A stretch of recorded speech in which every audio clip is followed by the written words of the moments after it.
बिस्मिल्लाहिर्रहमानिर्रहीम। बोलते कालम के साथ मैं आमिर रज़ा खान और इन्ना लिल्लाहि व इन्ना इलैहि राजिऊन। पिछले 8-10 दिन मेरी फैमिली पर बहुत ही भारी गुजरे। मैंने बताया था कि मेरी एक अज़ीज़ा जो हैं हॉस्पिटल में हैं, हम भी उनके साथ ही हॉस्पिटल में रहे, इसलिए आपसे रब्ता भी कम ही रहा। और इसी दौरान उनकी जो है वो इंतकाल फरमा गई। और कुल्लु नफ्सुन ज़ाइक़तुल मौत, अल्लाह पाक ने उनको मैं ये समझता हूँ कि अपनी रहमत की चादर में जो है ले लिया और उनको जो है हमसे इस दुनियावी ज़िंदगी से जुदा कर दिया। लेकिन वो हमेशा हमेशा की ज़िंदगी में दाखिल हो गई। और ये वक्त उनकी फैमिली पर और हम पर ज़रा थोड़ा सा हमें ऐसा महसूस हुआ कि इस वक्त उनकी फैमिली को हमारी ज़्यादा ज़रूरत है, तो इसलिए आपसे रब्ता ना हो सका। ये 4-5 दिन जो थे इसी में अशूरा भी था, इसी में बाकी जो थे वो मामलात भी ज़िंदगी के साथ साथ ही चलते रहे। लेकिन इसी दौरान आपने हमज़ में एक मरतबा फिर जो है जंग की आग भड़क उठी। और ये मैं आपसे हमेशा ही कहता रहता हूँ। मैं एक हदीस मुबारक का भी ज़िक्र किया करता हूँ कि जिसमें ये बताया गया है कि ये धुआं कम होता नज़र आएगा और ऐसा लगेगा जैसे ख़त्म हो गया, लेकिन अचानक से फिर भड़क उठेगा। देख लीजिए दोनों तरफ से जो है हमले शुरू हो गए। और उसके बाद अमेरिका ने ईरान के इलाकों में, सरहद के इलाकों में, और ईरान ने अमेरिकन जहाज़ों पर और उसके मुख्तलिफ़ जो अड्डे हैं खलीज के अंदर, उन पर दोबारा से हमले शुरू कर दिए। लेकिन अब ये शुक्र है कि आज मंडे है, कल मंगल को दोहा में जो है दोबारा से मुज़ाकरात के लिए बैठने का फ़ैसला हुआ है। उम्मीद है कि पाकिस्तान भी इसमें इन मुज़ाकरात में शरीक होगा और किसी न किसी नतीजे पर पहुँचा जाएगा। एक बात याद रखने की है, वो ये है कि आपने हमज़ ईरान किसी को देने वाला नहीं है। वो उसके ऊपर चाहता है कि होली सोली उसी का कंट्रोल बाकी रहे।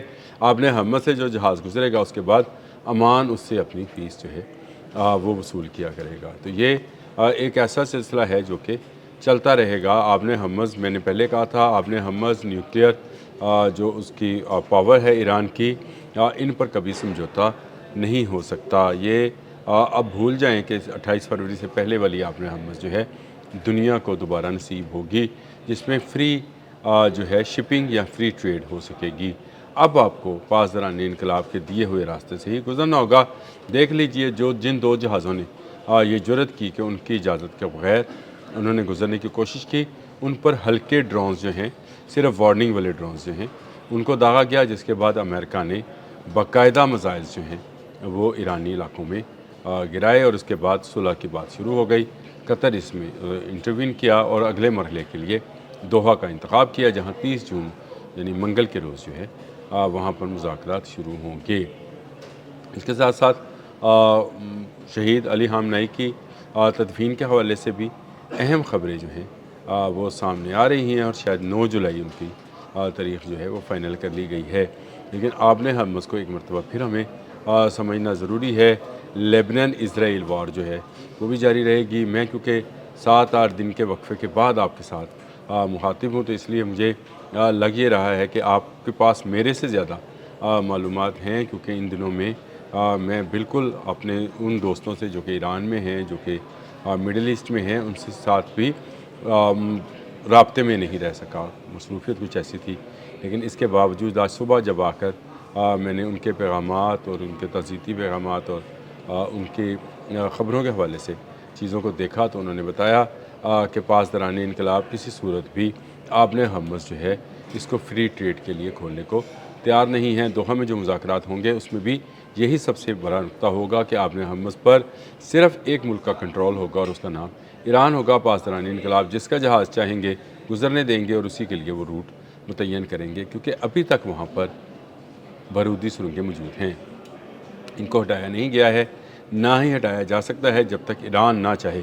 तो ये वो एक ऐसी सूरत हाल है जिसमें उसी का दिया हुआ रूट जो है उसी को आपने फॉलो करना है। और अगर जो फॉलो नहीं करेगा उस पर इसी तरह से मिसाइल या ड्रोन से हमला कर दिया जाएगा और उसका जवाब जो है अमेरिका देगा।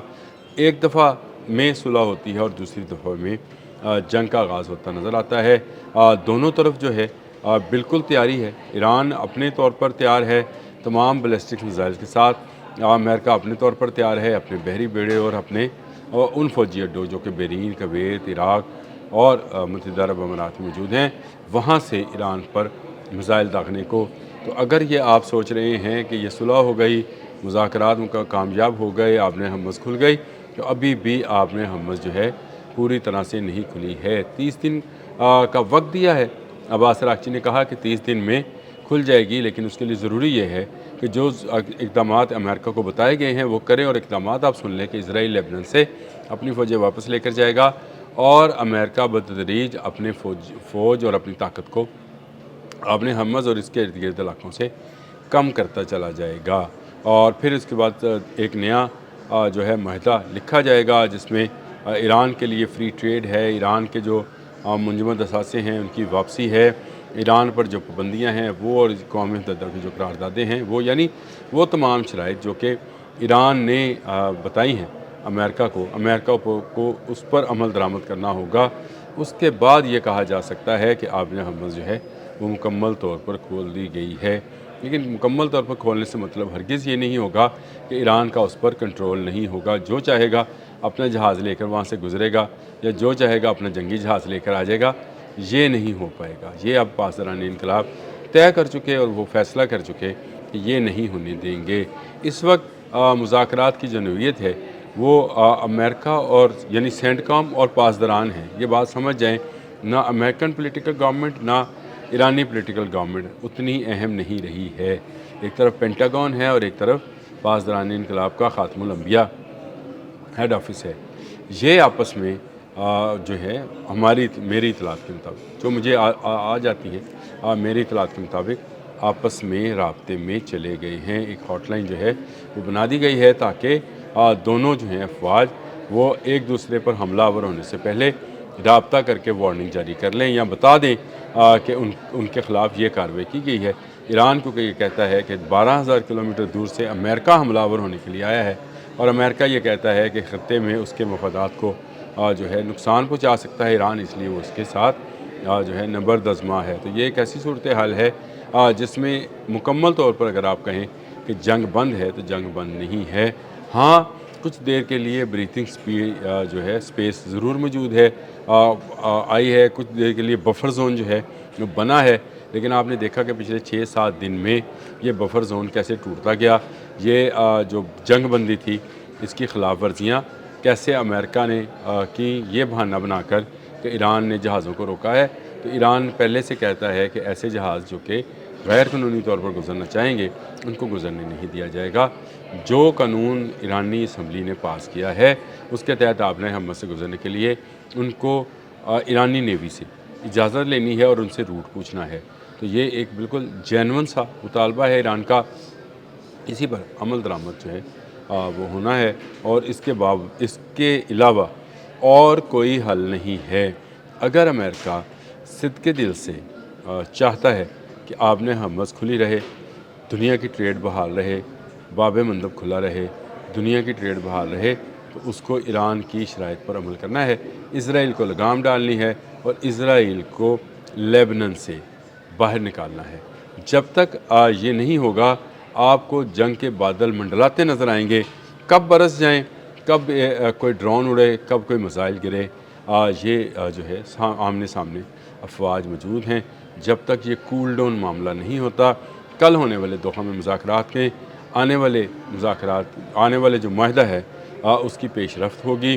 یہ جو جنگ بندی کی خلاف ورزیاں ہوئی ہیں اس پر بات ہوگی، گلے شکوے ہوں گے۔ امید ہے کہ اس میں کوئی بہتری کی راہ جو ہے وہ نظر آ جائے، اور یہ جو ہے جنگ ایک مرتبہ پھر ٹل جائے جس کے بادل دوبارہ سے منڈلا رہے ہیں۔ اب تک کے لیے اتنا ہی۔ اللہ حافظ۔